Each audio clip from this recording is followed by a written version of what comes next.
طول مشاهدتي للفيلم أغنية عمرو دياب ما اقدرش أنساك والليالي كانت شغالة براسي.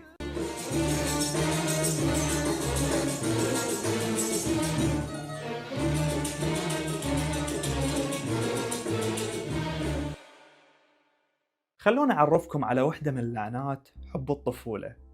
واحدة من لعنات حب الطفولة إنه شخص راح يبقى متمسك وعايش على الذكرى، بينما أكو شخص ثاني مكمل حياته وماشي بيها. اللعنة إنه يختفي فجأة شخص من حياتك بعد ما كان كل عالمك، بدون وداع ولا حتى نهاية واضحة، مجرد انقطاع صامت يخلي جزء كبير من عندك ينتظر.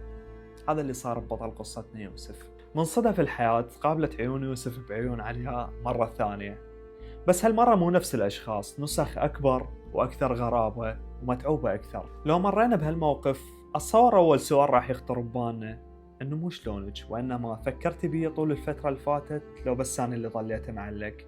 واحدة من أقصى الشغلات اللي موجودة بالفيلم إنه يوسف ما كان يفتقد عليا بس، وإنما كان يفتقد النسخة القديمة من نفسه وياها. لذلك جملته تحس ان مفيش حاجه اتغيرت مع ان كل حاجه اتغيرت. كانت موجعة، لأن بعض المشاعر تبقى بمكانها بس الناس ما بقت نفسها. الصعوبة ما كانت بالحب، الصعوبة كانت بالشخصيات. يوسف عاش كل عمره ينتظر علياء، بس ولا مرة امتلك الشجاعة حتى يختارها فعلا، ظل يحبها بطريقة صامتة مترددة وكأن الحب وحده يكفي.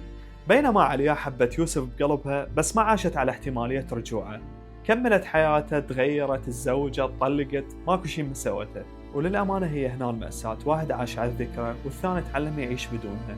فيلم 6 أيام هو مو قصة حب، وإنما قصة الناس اللي الزمن سبقهم واللي اكتشفوا بشكل متأخر جدا إنه الشعور وحده مو كافي حتى تنقذ علاقة. الفيلم هذا من ضمن باكج العيد على تطبيق المنصة، وإذا كنت من ضمن مشتركين الوطن ممكن تشوفه بشكل مجاني.